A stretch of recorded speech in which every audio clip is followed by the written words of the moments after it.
c'est une fausse croyance.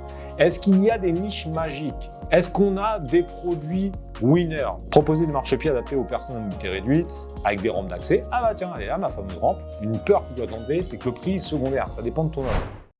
Comment trouver une idée produit rentable sur Amazon? C'est une question que tu te poses certainement et dans cette vidéo, on va y répondre et même je vais te montrer un outil que j'ai créé qui te permet d'en trouver en un seul clic et surtout de comprendre comment te différencier des concurrents. La première chose qu'on va voir dans cette vidéo, c'est une fausse croyance. Est-ce qu'il y a des niches magiques? Est-ce qu'on a des produits winners? La réponse est non. Il n'y a pas de produit absolument magique. En vrai, tu peux tout vendre. Sauf si tu n'as pas le budget ou que tu n'as pas les compétences pour aller sur des marchés qui sont vraiment concurrentiels. Pour t'expliquer ça, c'est relativement simple. On va prendre le football. Imaginons, il y a 3 divisions. Division numéro 1, c'est la DH, division d'honneur. C'est le club dans ton quartier. Niveau 2, Ligue 1. Donc là, ça commence à être costaud. Niveau 3, Ligue des Champions. Est-ce que toi, en tant que débutant sur Amazon, tu vas aller te frotter à la meilleure équipe au monde? FC Barcelone, Real Madrid, PSG. Tu mettras en commentaire. Si tu mets oui, tu as beaucoup de confiance. Donc ça, c'est cool. Mais c'est pas très judicieux. Non, tu vas aller dans une niche qui te correspond en fonction de tes compétences, tes connaissances et de ton budget. Mais attention, le deuxième sujet dont je vais te parler, c'est ce fameux budget. Même si tu as un budget confortable de plus de 10 000 euros, je t'invite toujours à partir avec 2 000, 3 000 euros pour ton premier produit. Tu sais que ça fait quand même 17 ans que je vends sur Amazon. J'ai accompagné plus de 15 000 personnes avec mon site principal et mes formations sur je suis mon patron.fr. Et même avec toute cette expérience, je fais toujours le MOQ au début. Donc le MOQ, c'est quoi? Le minimum order quantity, donc la quantité minimum que ton fournisseur te propose. Pourquoi? Parce que même si tu te formes, même si tu as énormément de compétences, tu as beaucoup de budget, tu n'es pas à l'abri d'une galère en cours de chemin et tu n'es pas à l'abri qu'un concurrent arrive qui soit extrêmement fort et qui te déglingue. Même si, en vue du niveau d'Amazon, c'est peu probable, mais on ne sait jamais. Donc on part toujours avec un budget, on va dire le minimum possible pour la première commande. Ensuite, si tout se passe bien, là on peut y aller un peu plus sévère. Donc ça, c'est le deuxième point dont je voulais te parler dans cette vidéo. Le troisième point, c'est encore plus important. C'est que ton idée produit n'a aucune valeur. Des fois, je vois des vendeurs qui disent « Non, mais moi, j'ai une idée, mais je ne te la dis pas. » Qui me disent ça à moi, alors que on est en coaching. Et je leur dis tout simplement, tu sais, moi, j'ai vendu 45 000 produits différents depuis 2009. Trouver une idée produit, ça me prend 2 minutes. C'est d'ailleurs ce que je montre dans le programme Niche Hunter. J'ai trouvé des idées produits en 3 minutes, des produits rentables. Mais ce qui compte, c'est pas ton idée, c'est l'offre que tu vas faire derrière. Et là, il faut que tu mettes en place un angle bleu. L'angle bleu, c'est quoi? C'est une vraie différenciation. Et ça, je sais que ça peut être vraiment une galère. Et c'est pour ça que j'ai une surprise pour toi. Dans le programme Niche Hunter, j'ai lancé Niche Hunter Phoenix, qui est donc un outil qui est inclus dans l'offre, qui te permet de trouver des opportunités, mais surtout derrière d'analyser ton idée. Donc c'est surtout ça qui m'intéresse dans cette vidéo, c'est de te montrer ça. C'est que d'ailleurs, dans le programme, je montre que j'ai trouvé un marchepied camping-car. Bon, je peux te donner l'idée, comme je t'ai dit, ça n'a pas vraiment d'importance. Donc là, on va lancer l'analyse et ce qui va se passer avec cet outil, c'est que il va me donner, est-ce que déjà c'est une bonne idée? Donc il va analyser sur Amazon, sur Google, sur Reddit, toutes les informations.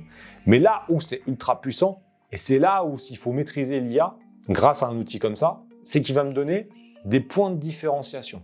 Et tu vas voir que en l'espace de quelques secondes, on passe d'une idée, marchepied camping-car, à une véritable offre.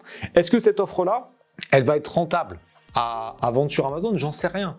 On n'y est pas encore à cette étape. C'est pour ça qu'il faut que tu t'abonnes à la chaîne, parce qu'on parlera également des autres moments. Et un autre moment qui va être primordial, ça va être le sourcing. Est-ce qu'on va trouver un produit qui correspond à ce qu'on va voir aujourd'hui au bon prix? Parce que là, c'est un élément aussi à voir. Est-ce que le produit va être rentable? Ben, on va voir ça tout de suite. Donc, le marché des marchepieds, donc là, il est saturé avec une concurrence élevée, une tendance croissante. Là, il parle de manière globale. C'est pour ça que c'est important aussi d'aller étudier spécifiquement sur Amazon. Amazon, je te le dis, puisque je l'ai fait dans un programme, il n'y a que 73 résultats sur ce mot-clé-là en prime sur Amazon. Donc, autant te dire que la concurrence, elle n'est pas très importante. Maintenant, de manière globale, lui, il considère qu'elle est saturée ou élevée quand il y a suffisamment d'offres. Donc, il faut prendre une petite pincette par rapport à ça. Ensuite, on a les prix pratiqués sur le marché. Alors évidemment, encore une fois, là, on voit qu'on est à 13 €. C'est pour le produit de base, c'est le marchepied en plastique tout pourri. prix moyen à 50 € et ça monte qu'à 350 €. Donc déjà, il y a un truc qui doit t'enlever, une peur qui doit t'enlever, c'est que le prix est secondaire. Ça dépend de ton offre, ça dépend de ce que ça va faire pour ton client. Mais il faut connaître ton client. Et ça, c'est aussi des éléments qu'on verra dans d'autres vidéos. Mais 50 €, ça dépend. Si c'est un vieux marchepied en plastique, ouais, c'est cher. Si par contre, on met en place des différenciations comme on va le voir dans quelques instants, ça peut être vraiment très intéressant à 50-60 €. Donc là, on a l'actualité, les buzz, donc on se rend compte qu'il y a des augmentations de location, que les immatriculations augmentent, donc on est sur une phase qui peut être intéressante, parce qu'il y a de plus en plus de demandes. Mais là où je veux te montrer, c'est que l'outil, il te permet de faire quoi? Un positionnement. Offrir des marchepieds personnalisés avec des motifs ou logos spécifiques. Donc ça, pour Amazon, ça serait une galère. Je dis pas que ça, attention, c'est pas ce que tu vas forcément faire pour Amazon. C'est une tendance globale, tu vas prendre ce qui t'intéresse. Donc là, par exemple, pour Amazon, pour moi, ça, c'est pas bon. Proposer des marchepieds fabriqués à partir de matériaux écologiques ou recyclés, ça, c'est possible. Pourquoi pas? Je trouve que c'est pas forcément la meilleure idée, mais pourquoi pas. Développer des marchepieds multifonctionnels intégrant des rangements ou des sièges. Bon, des sièges, ça me paraît compliqué. Par contre, des rangements, c'est pas bête. Regarde, encore une fois, on se met dans la peau de quelqu'un qui utilise un marchepied. Camping-car. Est-ce que pour toi, c'est Louis, 18 ans, qui utilise ça, ou plutôt Jean-Pierre, 60 ans? On est plutôt sur du retraité. Donc là, le retraité, qu'est-ce qui lui arrive? Peut-être qu'il a besoin un petit peu de rangement. Un rangement tout simple. Regarde. Moi, j'y connais rien, absolument rien en camping-car, mais imaginons, il veut sortir la nuit. Bon, tu vas me dire, non, il peut pisser dans son camping-car. Imaginons, il veut pisser dehors. Il sort. Tu vois, tu fais un petit rangement sous le marchepied où tu mets une petite lampe torche. Ça, tu vois, un truc comme ça. C'est pas forcément.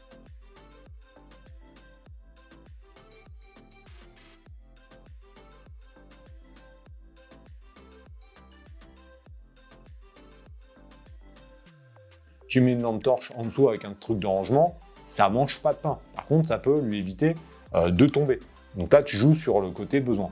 Regarde, comme quoi c'est pas si con, intégrer des systèmes d'éclairage LED pour une meilleure visibilité nocturne. Ah, tu vois, ça c'est pas mal.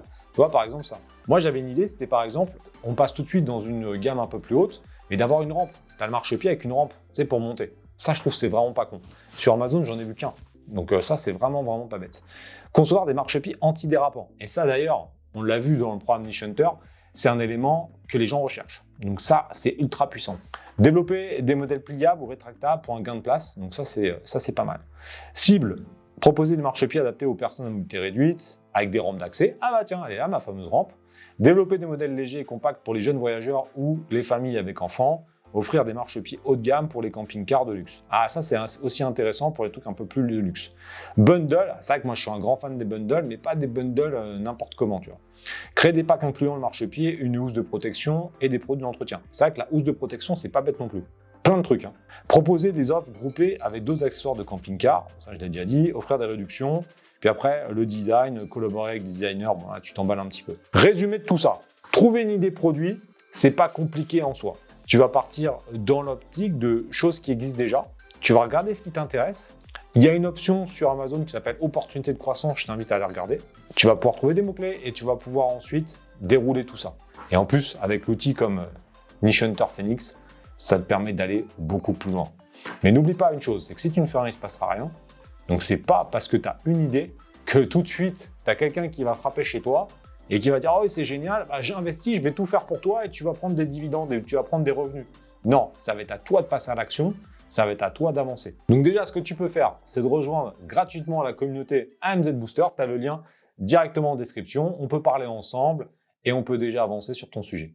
Pense à t'abonner parce qu'il y a pas mal de vidéos qui vont arriver. Allez, à plus tard.